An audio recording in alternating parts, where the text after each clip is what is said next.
Hello' বন্ধুসকল, আমাৰ অকণিচৰা চেনেলটোলৈ স্বাগতম জনাইছোঁ।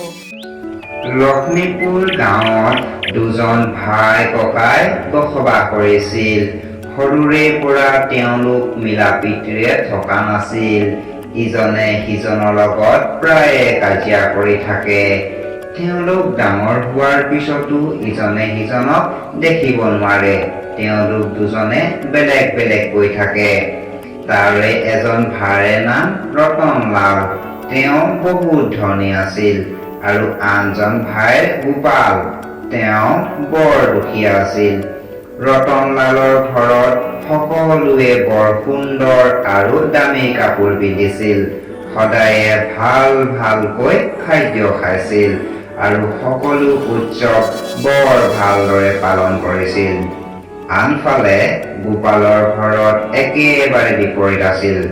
তাৰ কোনো ধৰণৰ ভাল কাম নাছিল আৰু খেতিৰ বাবে মাটিও নাছিল। সেইবাবে তেওঁৰ হাতত কোনো দিনে বেছি পইচা নাছিল। পইচা অভাৱ হোৱাৰ বাবে সিহঁতৰ পৰিয়ালত কোনো ভাল কাপোৰ পিন্ধিব পোৱা নাছিল আৰু পেট ভৰাই দুবেলা দুমুঠিও খাব পোৱা নাছিল। ৰতনলালে বহুত সুখেৰে জীৱন যাপন কৰিছিল আৰু গোপাল বহুত দুখ কষ্টেৰে জীৱন যাপন কৰিছিল। গোপালে পৰিয়ালৰ এনে দুখ কষ্ট আৰু সহ্য কৰিব নোৱাৰি এদিন তেওঁৰ ককাই ৰতনলালক কিছু পইচা ধাৰ খুজিম বুলি ভাবি তেওঁ ৰতনলালৰ ওচৰলৈ গৈ ক'লে, ৰতন ককাইদেউ কেনে আছে? মই ভালে আছো, কিন্তু তুমি ইয়াত কিয় আহিছা? মই বহুত বিপদত পৰিছো ককাইদেউ, মোক অলপ সহায় কৰা। মোক অলপমান পইচা ধাৰলৈ দিয়াচোন। কিবা উপায় কৰি কেইদিনমানৰ পিছত আকৌ ঘূৰাই দিম। হেইয়া, মই তোমাক জানিছিলোৱেই যে তুমি আন দিনবোৰৰ দৰে আজিও মোৰ পৰা কিবা নহয় কিবা খুজিবলৈহে আহিছা। এনেদৰে নকবা ককাইদেউ, মোৰ পত্নী আৰু ল'ৰা-ছোৱালীহাল আজি 3 দিনৰ পৰা ভোকতে আছে। ঘৰত খাবলৈ একোৱেই নাই। মই তোমাৰ পইচা কেইটা অতি সোনকালে ঘূৰাই দিবলৈ চেষ্টা কৰিম। তোমাৰ পত্নী আৰু ল'ৰা-ছোৱালীৰ বাবে মই কিয় চিন্তা কৰো? তুমি ইয়াৰ পৰা যোৱা। তোমাক মই এক অনাও দিব নোৱাৰো। ৰতনে গোপালক তাৰ ঘৰৰ পৰা খেদাই দিলে। নিজ ককায়েকৰ এনে টান কথা শুনি তেওঁ নিজ ঘৰৰ ফালে যাবলৈ ধৰিলে। বাটত গৈ থাকোতে এজন বুঢ়া মানুহক দেখিলে। বুঢ়া মানুহজনে খৰিৰ এটা ডাঙৰ মুঠা উঠাবলৈ চেষ্টা কৰি আছে। গোপাল বৰ দয়ালু স্বভাৱৰ আছিল। বুঢ়াজনৰ প্ৰতি দয়া জন্মিল যে ইমান বুঢ়া মানুহজন অকলে ইমান গধুৰ খৰি মুঠাটো উঠাবলৈ লৈছে। তেওঁ সেই বুঢ়া মানুহজনক সহায় কৰিবলৈ আগবাঢ়িল। আৰে ককা দেউতা, ৰখিব, ইমান কষ্ট কৰিব নালাগে। মই আপোনাক সহায় কৰি দিছো। ধন্যবাদ পুত্ৰ। মই ইমান গধুৰ খৰি মুঠাটো উঠাবলৈকে নোৱাৰিছো। ভাল যে তুমি আহিলা, কিন্তু তুমি ইমান চিন্তাত থকাৰ দৰে কিয় আছা? নহয় ককা, মোৰ একো হোৱা নাই। চোৱা পুত্ৰ, তুমি মোক সকলোবোৰ কথা ক'ব পাৰা। কথাবোৰ মনত লুকুৱাই থৈ একো লাভ নাই। কোৱা, কিজান মই তোমাক কিবা সহায় কৰিব পাৰোঁৱে বা? কোৱাচোন, কোৱা, কি কথা খুলি কোৱা। মই বহুত দুখীয়া হয় ককা দেউতা। মোৰ পৰিয়ালটো যোৱা 3 দিনমানৰ পৰা ভোকতে আছে আৰু মই একোৱেই কৰিব পৰা নাই সিহঁতৰ বাবে। 1 টকাও পইচা উপাৰ্জন কৰিব নোৱাৰিছো। আৰু একোৱেই ভাবি পোৱা নাই যে কেনেকৈ পৰিয়ালটো পোহপাল দিওঁ। তেন্তে এইটো কথা, তুমি এই খৰি মুঠাটো মোৰ ঘৰলৈকে নিয়াত সহায় কৰি দিয়া। তেতিয়া মই তোমাৰ দুখ কষ্ট নোহোৱা কৰি দিব পাৰোঁ। কি? এয়া সঁচাকৈ? তেন্তে ব'লা, মই তোমাক সহায় কৰি দিম। গোপালে ডাঙৰ খৰি মুঠাটো নিজৰ কান্ধত তুলি ল'লে আৰু সেই বুঢ়া মানুহজনৰ পিছে পিছে গৈ বুঢ়া মানুহজনৰ ঘৰ পালেগৈ। এই খৰি মুঠাটো ইয়াতেই থৈ দিয়া পুত্ৰ। ধন্যবাদ। ভগৱানে তোমাৰ সকলোবোৰ দুখ কষ্ট যাতে দূৰ কৰি দিয়ে। ভগৱানে তোমাক মংগল কৰক। তাৰ পিছত তেওঁ ঘৰৰ পৰা এটা কেক আনিলে। কেকটো গোপালক দি ক'লে, এই কেকটো লৈ তুমি হাবিৰ মাজলৈ যাবা। হাবিৰ মাজভাগ যোৱাৰ পিছত তুমি তাত 3ডাল জামুকৰ গছ দেখিবা।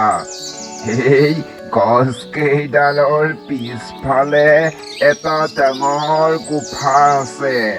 সেই গুফাটোৰ ভিতৰত 3টা বন মানুহ আছে আৰু সিহঁতে মোৰ হাতৰ কেক খাই বৰ ভাল পায়।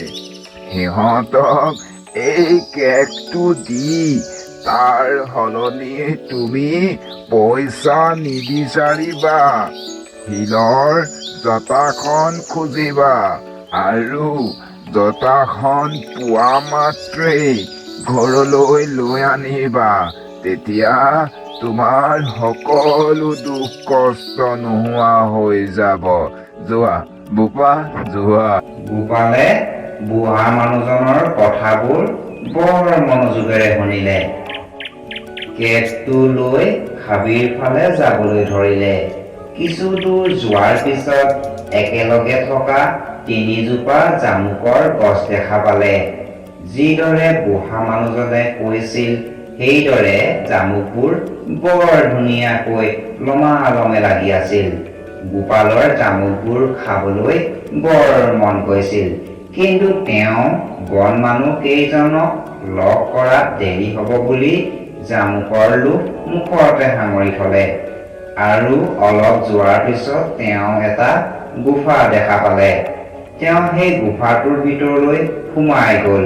তেওঁ গুফাটোৰ ভিতৰত বুঢ়াজনে কোৱাৰ দৰেই 3জন বন মানুহ আছিল। বুঢ়া মানুহজনে কোৱা সকলোবোৰ সত্য হোৱাৰ বাবে তেওঁ মনতে বুঢ়া মানুহজনক ধন্যবাদ জনালে। গোপালে আগতে কেতিয়াও বন মানুহ দেখা নাছিল। তেওঁ বন মানুহ কেইজনক লাগি চাই আছিল। এনেতে এজন বন মানুহে মাত লগালে, কোন হয় তুমি আৰু ইয়াত কিয় আহিছা? গোপালে থতমত খাই ক'লে, মোৰ নাম গোপাল। কোন গোপাল? আমি কোনো গোপালক চিনি নাপাওঁ। তুমি নিশ্চয় ইয়ালৈ কিবা চুৰ কৰিব আহিছা। ইয়াক ধৰিকে ৰছীৰে বান্ধি থব লাগে। নহয়, মই কোনো চোৰ নহয়। মইতো এই কেকটো দিবলৈ আহিছো। বাহ, এনেকুৱা কেক খাই আমি বহুত ভাল পাওঁ। কি তুমি এয়া আমাৰ বাবে আনিছা? হয়, মই এয়া তোমালোকৰ বাবে আনিছো। কিন্তু মই এয়া বিক্ৰী কৰিবলৈহে আনিছো। কোনো কথা নাই, এয়া আমি কিনি ল'ম। তোমাক ইয়াৰ বাবে কিমান টকা দিব লাগিব কোৱা? ধন্যবাদ, মোক এয়াৰ বিনিময়ত শিলৰ জাতাটো লাগে। আমি ইয়াৰ বাবে সন্মত হৈছো। এয়া লোৱা জাতাখন। তেনেতে বন মানুহজনৰ হাতত জাতা উদ্ভৱ হ'ল। তেওঁ জাতাটো গোপালক দি দিলে। কিন্তু এই জাতা সাধাৰণ জাতা নহয়। তুমি ইয়াত যিকোনো বস্তু খুজিব পাৰা। তোমাক সকলোবোৰ দিব। যেতিয়াই তোমাৰ কাম হৈ যাব, তাৰ পিছত ইয়াৰ ওপৰত এখন ৰঙা কাপোৰে ঢাকি দিবা। তেতিয়া ই ৰখি যাব। অন্যথা ইয়াক ৰখোৱাৰ কোনো উপায় নাই। বুজিলা? মই বুজি পালো। তোমালোকক বহুত বহুত ধন্যবাদ। গোপালে বৰ আনন্দৰে জতাটো লৈ ঘৰ পালেহি। ঘৰত তেওঁৰ পত্নী আৰু ল'ৰা ছোৱালীহাল ভোকত থাকি অৱস্থা বেয়া হৈ গৈছিল। গোপালে লগে লগে মজিয়াত এখন কাপোৰ পাৰিলে আৰু পত্নীক এখন ৰঙা কাপোৰ আনিবলৈ ক'লে। গোপালে জতাটোক ক'লে, জতা মোক চাউল দিয়া।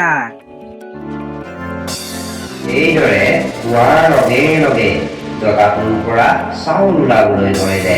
বহুতো চাউল ওলোৱাৰ পিছত ৰঙা কাপোৰখনে ঢাকি দিলে। তেতিয়াই চাউল ওলোৱা বন্ধ হৈ গ'ল। সেইদৰে দাইল খোজাত জতাটোৰ পৰা বহুতো দাইল ওলাই আহিল। তাৰপিছত সিহঁতে সেইদিনা পেট ভৰাই ভাত খালে। তেওঁ প্ৰতিদিনেই জতাটোৰ পৰা নতুন নতুন বস্তু খুজিলে। কেতিয়াবা আটা, কেতিয়াবা চানা, কেতিয়াবা মটৰ আৰু কেতিয়াবা ধান, কেতিয়াবা আকৌ মছলা আদি। জতাটোৱে সকলো বস্তু দি গ'ল যিবোৰ গোপালে খুজিলে। জতাটোৰ পৰা ওলোৱা সকলো বস্তু তেওঁ বজাৰত গৈ বিক্ৰী কৰিবলৈ ধৰিলে। অলপ দিনৰ ভিতৰতে তেওঁ বহুতো পইচা উপাৰ্জন কৰিলে। তেওঁ থাকিবলৈ এটা ডাঙৰ ঘৰ বনালে। এতিয়া পৰিয়ালটোত কোনো বস্তুৰে অভাৱ নাছিল। খাবলৈ সুস্বাদু খাদ্য, পিন্ধিবলৈ ভাল কাপোৰ, সকলোৱে বৰ আনন্দত আছিল। কিন্তু এজন মানুহ বৰ দুখত পৰিল। ডাঙৰ ককাইক ৰতনলাল গোপালৰ উন্নতি দেখি হিংসাত জ্বলিবলৈ ধৰিলে। কিছুদিনৰ আগত তেওঁ মোৰ ওচৰলৈ পইচা ধাৰ বিচাৰি আহিছিল। তেওঁ ইমান সোনকালে ধনী কেনেকৈ হৈ গ'ল? ইয়াৰ কাৰণ বিচাৰিবই লাগিব। নিশ্চয় এয়া কিবা ৰহস্য আছে।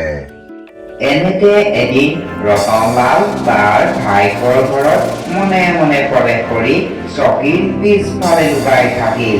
তেওঁ তেতিয়া সেই যাদুৰ জতাটোৱে কিদৰে বস্তু উলিয়াই দিয়ে সেই কথা গম পালে। পিছদিনা আকৌ মনে মনে আহি সেই যাদুৰ জতাটো চুৰ কৰি লৈ আনিলে আৰু তেওঁ অতি শীঘ্ৰেই পৰিয়ালৰ সৈতে গাঁওখন এৰি বেলেগ ঠাইলৈ যাবলৈ সিদ্ধান্ত ল'লে। অতি সোনকালে তোমাৰ দৰকাৰী সামগ্ৰীবোৰ বেগত ভৰাই লোৱা, কাৰণ আমি এই গাঁও এৰি যাবলৈ লৈছো। কিন্তু কোৱাচোন, কিয় এই গাঁও এৰি যাবলৈ লৈছো আৰু ক'ত যাম? এই শিলৰ জাতাটো ক'ৰ পৰা উঠাই আনিছে আপুনি? প্ৰশ্ন নকৰিবা। তোমাৰ সকলো প্ৰশ্নৰ উত্তৰ মই পিছত দিম। প্ৰথমে আমি ইয়াৰ পৰা পলাব লাগে। ওলোৱা সোনকালে।